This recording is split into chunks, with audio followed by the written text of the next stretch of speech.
Welcome everybody. Thank you for joining us today, and welcome to EMVCo's webinar on enhancing EMV 3DS for e-commerce. I'm Brian Byrne, EMVCo's Director of Engagement and Operations.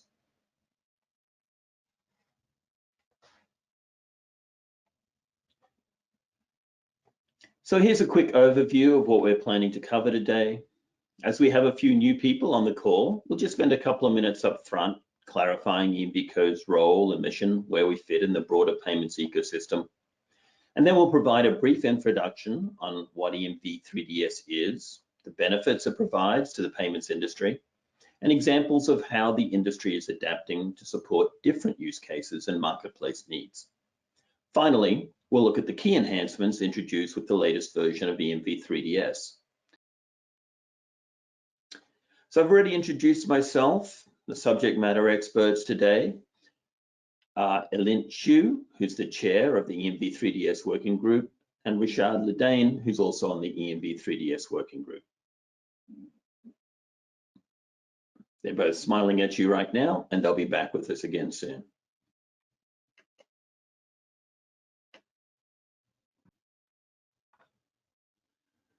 Okay, so let's just do a quick overview of EMVCo.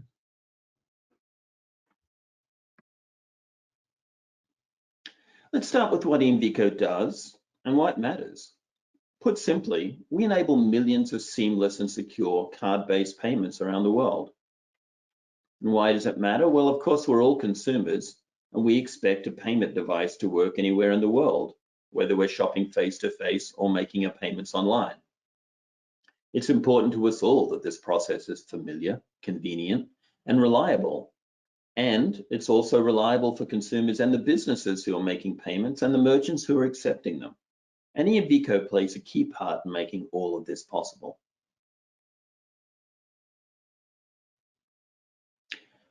We're a technical body, and we enable card-based payments to work seamlessly and securely worldwide. That's our mission.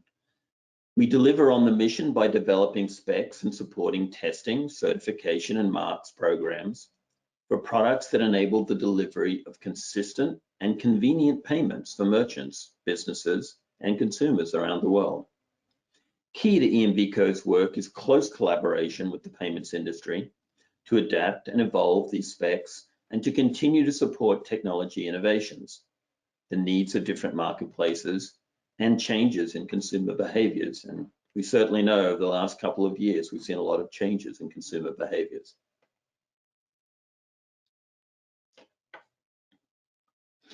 EMV specifications provide a common foundation for adopting technologies proven to increase security and fight fraud, and they're flexible enough to accommodate the unique needs of different marketplaces and support innovation.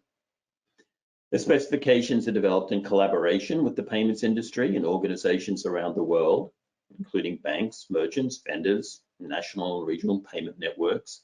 And these entities are using the EMV specifications to develop and deploy products and services that will work together seamlessly and securely for in-store, online, and remote card-based payments. And also, the EMV specifications are made available royalty-free, and they're all there on the EMVCo website.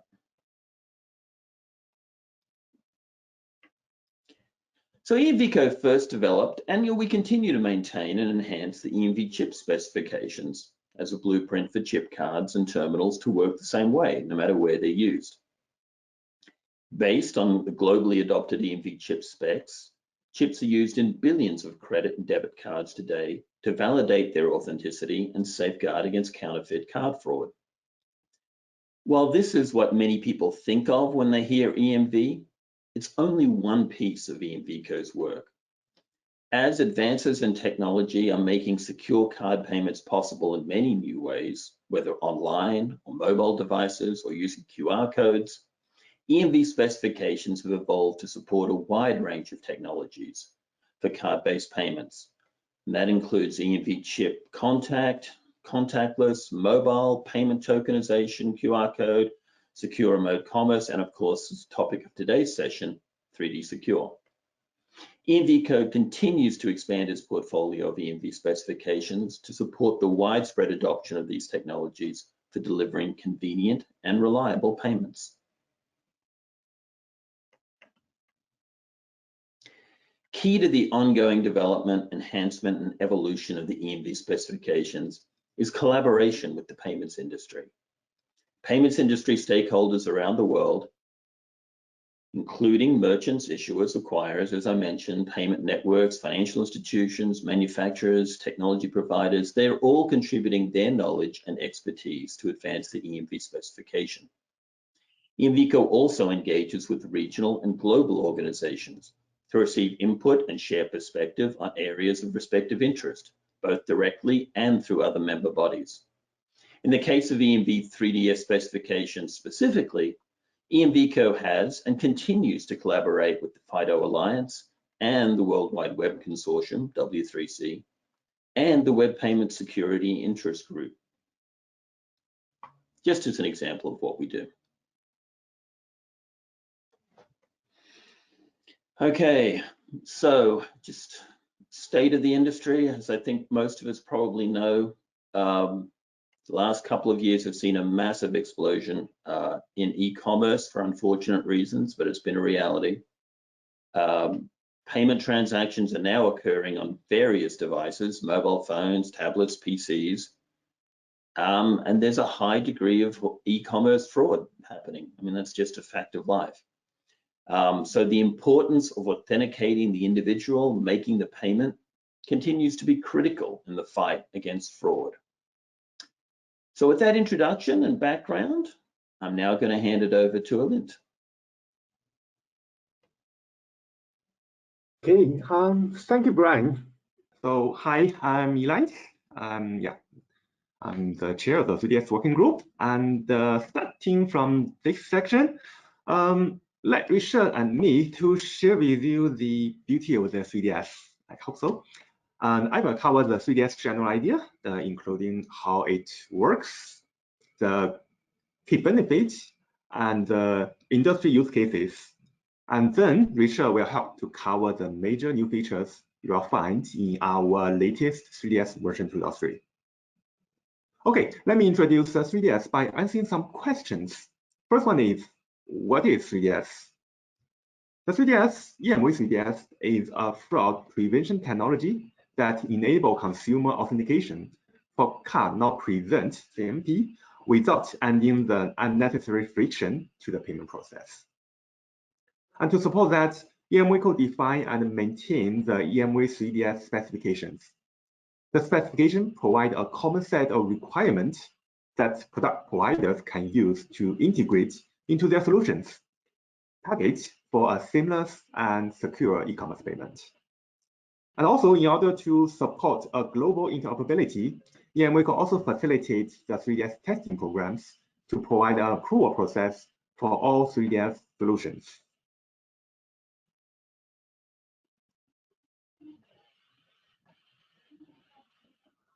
Okay, and the next question is, how does the 3DS actually work to fight against the frauds? And before that, first let me talk about the consumer authentication, what it means. Actually, it means verifying the individual is a legitimate user of the card. And for EMV 3DS, it enables the exchange of data, or in other words, we call it message, between the merchant and card issuer to authenticate the consumer and reduce the risk of fraud. Such data includes hundreds of details about the transactions, the payment methods, and device information. And the issuer reviews this data and decides the type of the authentication that needed, which could be frictionless or challenge. And then after that authentication, the issuer can then process the transaction following the Euro authorization process. So this is a general process. Okay, continue from the previous slide. The next question is, what does frictionless and challenge means? There are actually two different authentication approaches for consumers. Frictionless means that for many transactions, consumers simply click or tap the purchase button, and then the payment is approved directly by the issuer. And the issuer can authenticate the consumer using the exchange data that I mentioned in the previous page, so to decide that no further interaction is needed. And meanwhile, for challenge, it means that for some of the transactions, issuers may determine that further authentication is needed. For example, because of a euro purchase pattern that does not fit with the consumer profile, or maybe a high-value transaction, or because it is required by legislation, such as PSD2 and its associated a strong consumer authentication (SAA) in Europe. So in these cases, the consumers are promoted to authenticate themselves using some ways such as passwords, one-time passcodes, knowledge-based questions, biometrics, or many other approaches.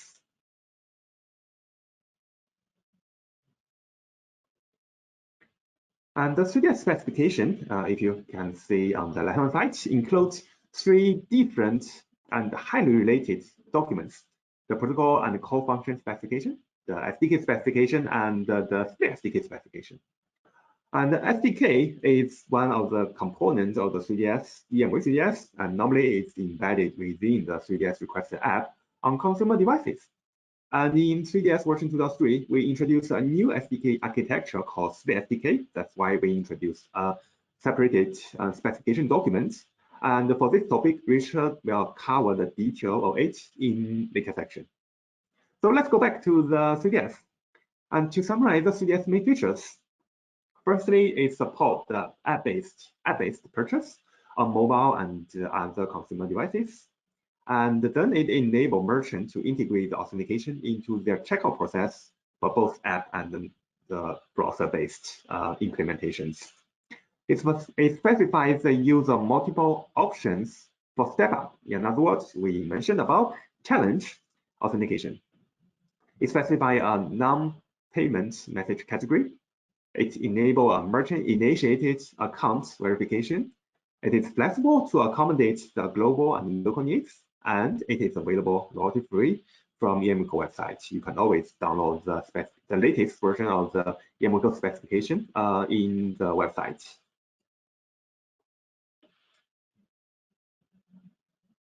Okay, then let's go back to the questions. Then, what is the key benefit the industry participants can expect for EMV 3DS? The EMV 3DS solution helps card issuer to identify the fraudulent transaction more quickly and accurately, so that merchants can prevent the e-commerce fraud with minimum disruption to the purchase process, and the consumer can expect a safe and easy checkout experience. So let's say specifically, for issuer, a better data and flexible authentication methods improve the decision-making process for them and for the authentication of the consumer.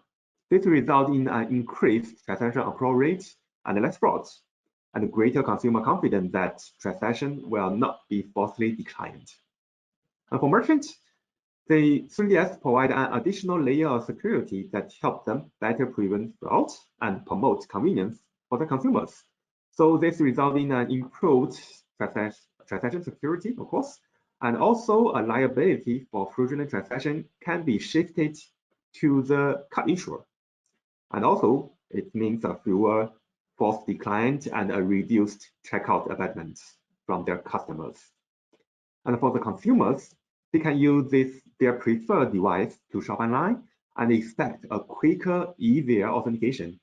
So they can also experience fewer purchase declines, and they can build up the confidence in the safety of the transaction.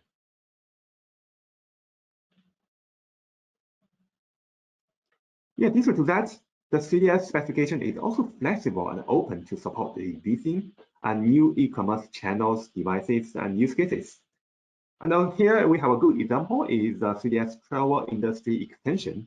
It defines the supplemental data elements related to the airlines, the hotels, and car rentals to improve the e-commerce payment for travel purchase. It was developed with key travel industry players and is specifically designed to meet the needs to reduce the transaction fraud while minimizing the additional friction during the purchase.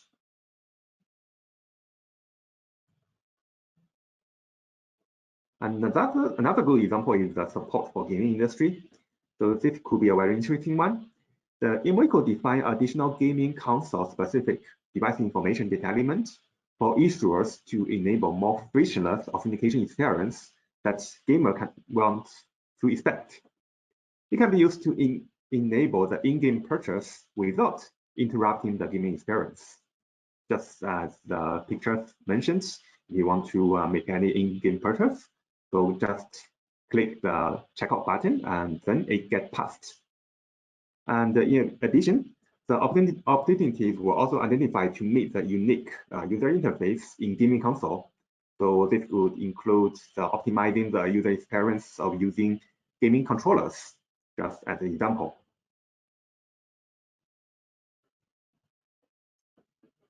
Meanwhile, it's also worth mentioning that EMV 3DS is a way to ensure the compliance with strong consumer authentication, SAA, that PSD2 requires, which is also recognized by European Banking Authority, EBA.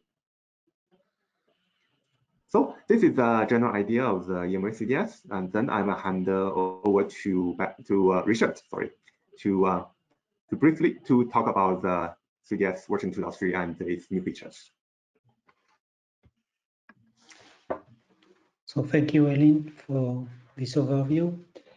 I will present more in details some of the key enhancements of the 2.3 specification that was just released in September, 2 months ago.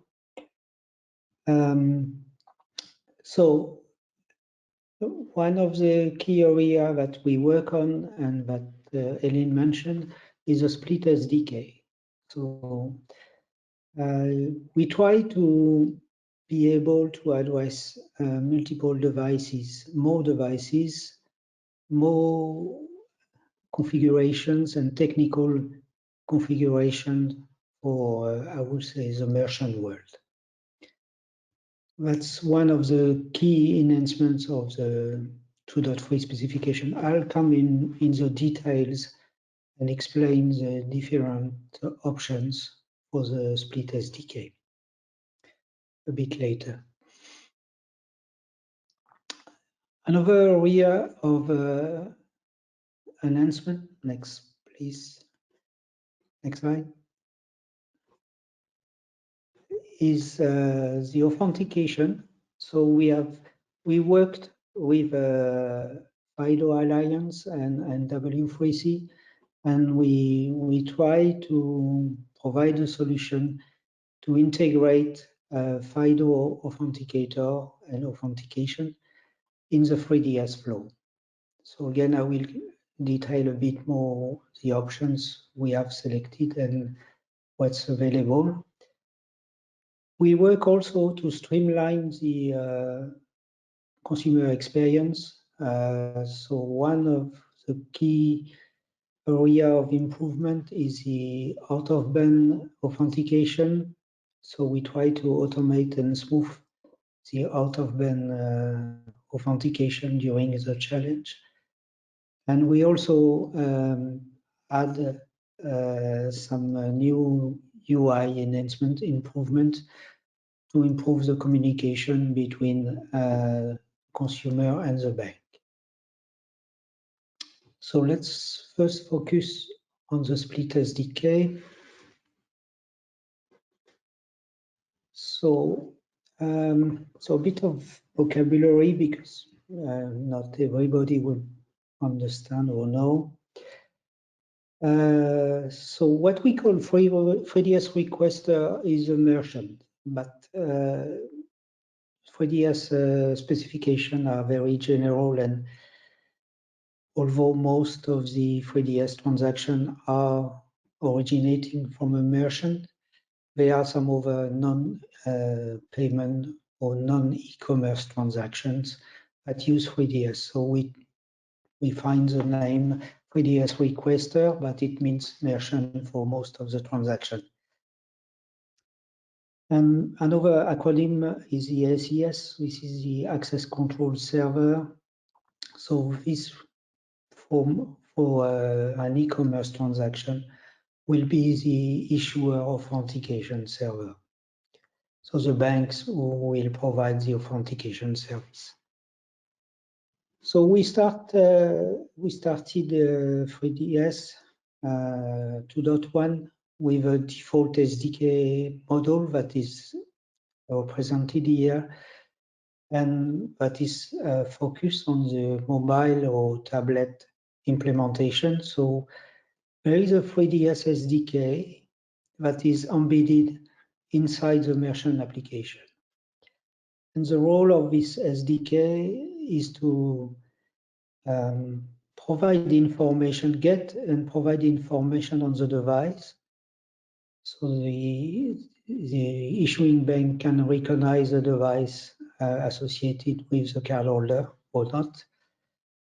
And also secure the communication with the cardholder, between the cardholder and the bank in case of challenge. So ensure that nobody can capture what the cardholder will enter on the screen during a challenge. Starting from this configuration, we've got many feedback for the last 2-3 years, and some merchants or some providers would like to have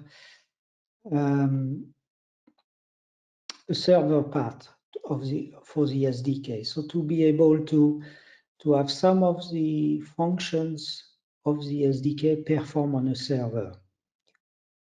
So one of the objectives is to have a smaller client for the SDK, so be able to do some more processing intensive like crypto functions on a server. Also provide more security for the merchant application. So the communication between the bank and the SDK during a challenge will pass through a server. So it's avoid a direct connection from the SDK to the authentication server of the bank. So so this is mainly the model of the Split-SDK. And from this, following further refinement and analysis, we come with some variants to address some particular environment. So we have 3 variants today of the Split-SDK. Next slide, please.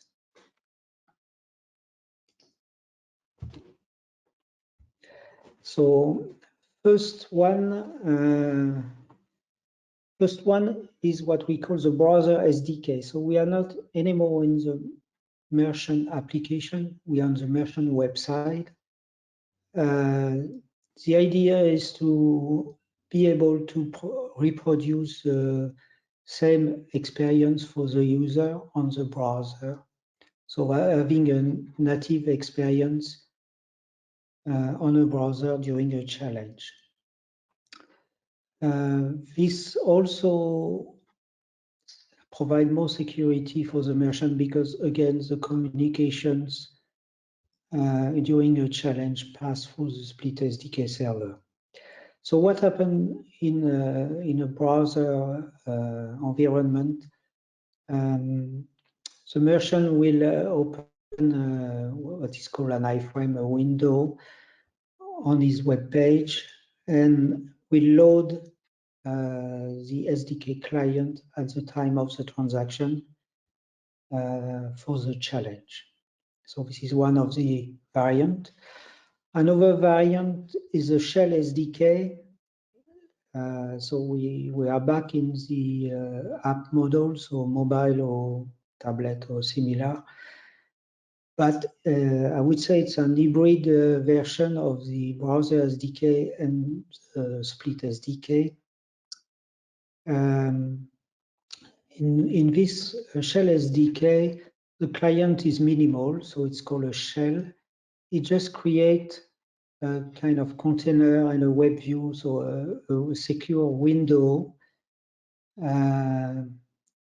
in which the client is loaded at the time of the transaction. So it's a bit similar to the browser SDK and provides a user interface. So one of the main advantage if you are a merchant using browser and shell SDK is you may use the same client for both model.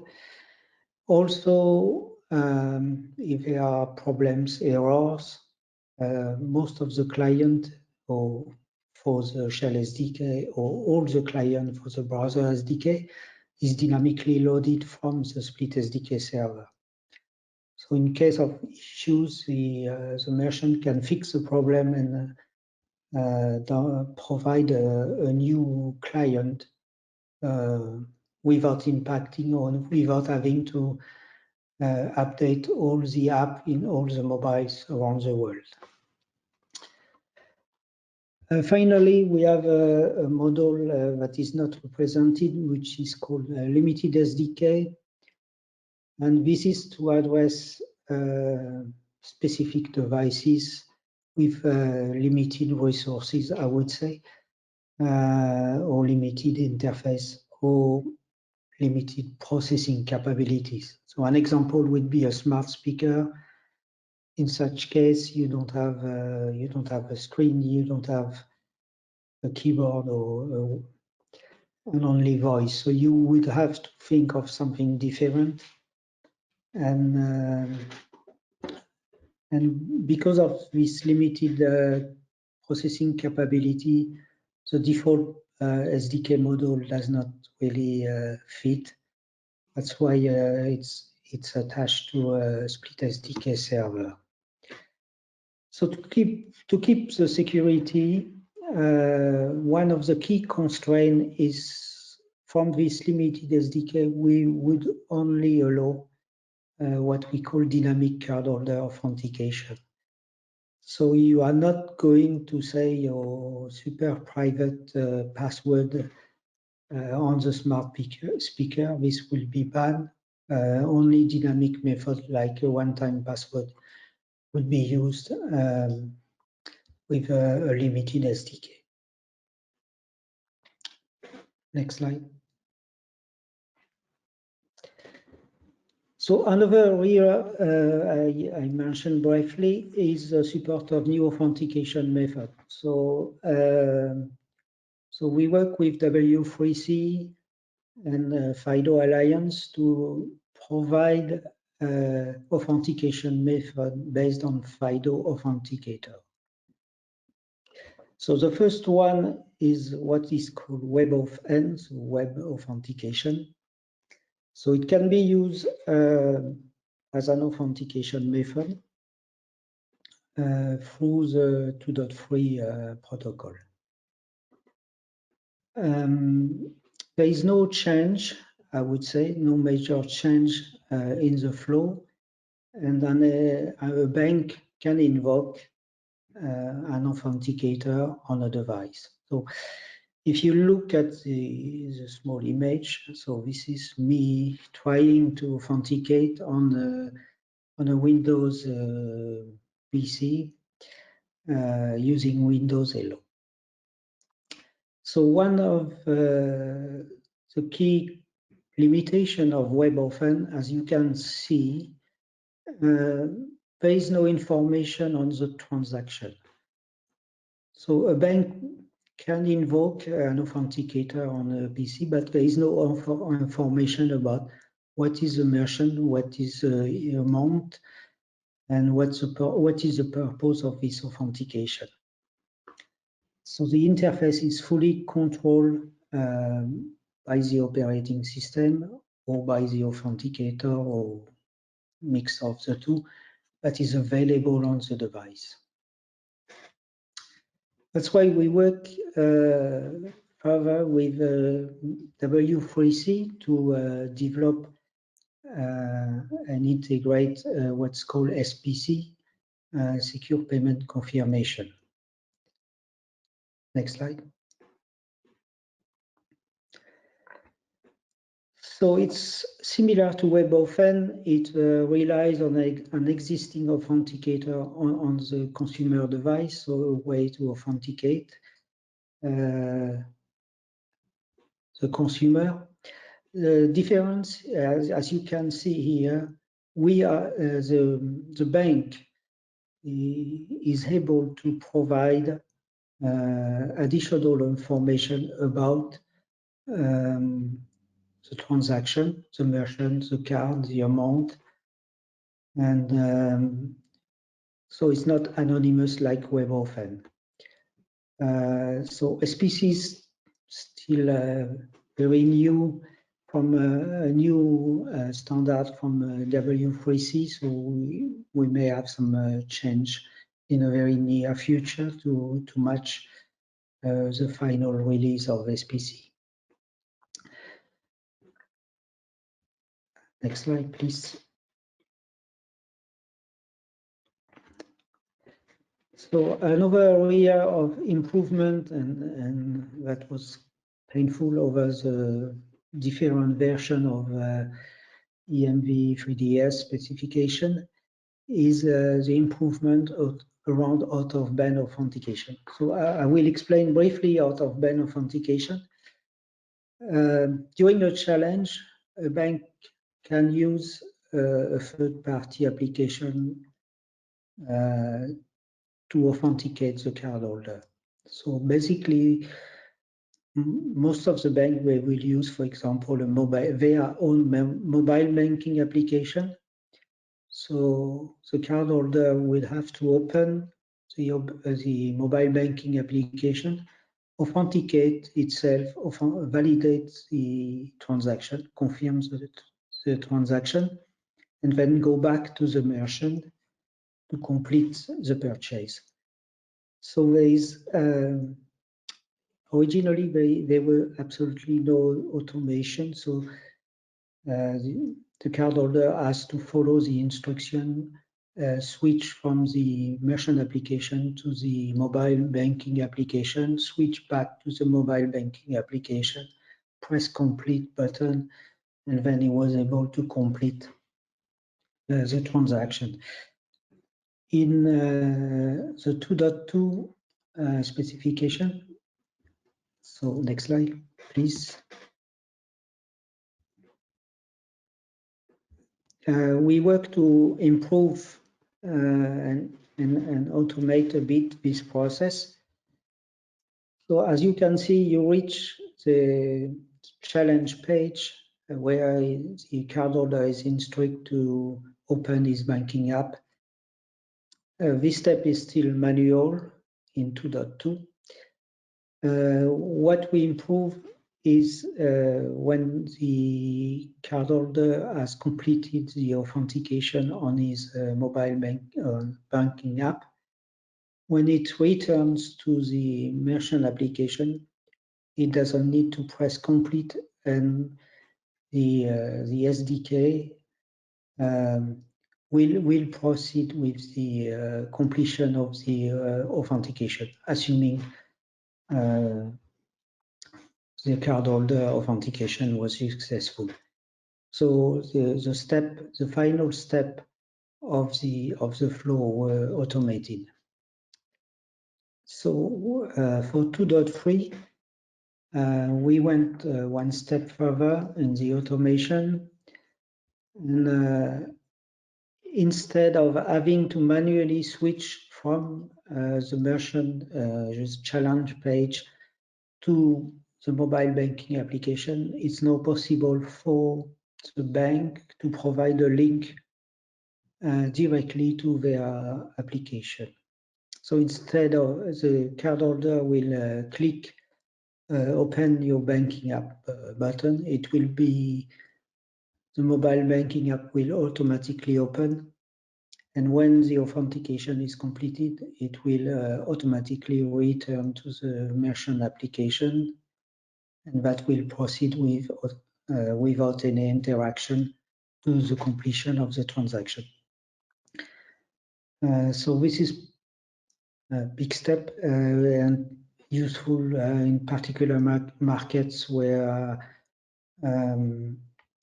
SPC, PSD2 and SCA is required, because using mobile banking app, you can fulfill the strong consumer authentication requirements. Other improvement, next slide please. Other improvement relates to the user interface. So again, we listen to the feedback from the banks and the issuers, and also from the merchants. So in some market, they would like to have two challenges on the same page. So we introduce an optional second entry box. So you for 2.3 SDK, you would be able to have two questions on the same page. So for example, a one-time passcode and knowledge-based challenge. Another enhancement is a new template, what we call information. It's very basic, but it was missing in our set of UI template. So this is an example where something went wrong during the authentication. So the bank is able to provide a message and ask the cardholder to acknowledge this message. It could be an information, whatever information. So as usual, the format and the use of the template is decided by the banks. Finally, we also have an additional button that is optional, that was also needed to give flexibility to get out of some loops in the challenge and offer an option to the cardholder. So this would be, this is an example. This is one-time password, and the cardholder should ask many times to resend the code. He does not receive the code, for example. After a while, the issuer can present this optional button and ask to the cardholder if he wants to use a different authentication method. So this is the main enhancements on the UI. I think it's Brian that will conclude this presentation. It is. Thank you. Thank you, Richard, and thank you, Alint. So EMVCo has also published a number of documents to support implementation of the EMV 3DS specifications, including educational resources such as a quick resources guide on EMV 3DS and on online commerce, and articles on our educational platform, our EMV Insights, posts that have updates from EMVCo on different aspects of EMV 3DS. All EMV 3DS specifications and supporting documentations are freely available on the EMVCo website.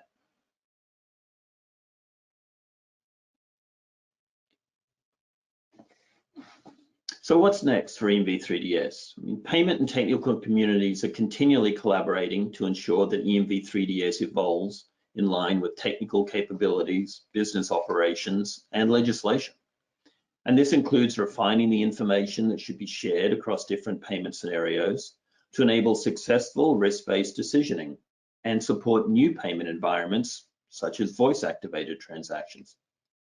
With increasingly more ways for payments to be made and accepted, both in-store and online, EMVCo is exploring new ways that EMV specifications can work together to support a consistent, convenient, and secure payment experience for consumers wherever they're shopping. As with all our specifications, industry stakeholders are encouraged to participate in the ongoing work to enhance and evolve the EMV 3DS specifications. EMVCo reviews and evaluates EMV specs on a regular cycle to determine updates required to enhance and evolve the specs in line with advancements in payments, technology, and in industry needs. Payments industry stakeholders actively participate in this process through the EMVCo Associates program. EMVCo Associates reviewed and provided input on the proposed changes to EMV 3DS 2.3 via business and technical special interest meetings and through the request for comments process. And then the final draft of that specification was approved for publication by EMVCo's Board of Advisors. So please get involved. Visit the Get Involved tab of the EMVCo website and get a lot more information on how your company can be more actively engaged in what EMVCo does. You know, if you do have additional questions on the EMVCo homepage, you'll see a contact us section that's got nothing to do with contact Chip. That's really us wanting you to contact us. So please put a query in there if you think of other questions from today's session. As we discussed earlier, we have multiple communication channels. Please consider following us on LinkedIn or Twitter. Please subscribe to Insights.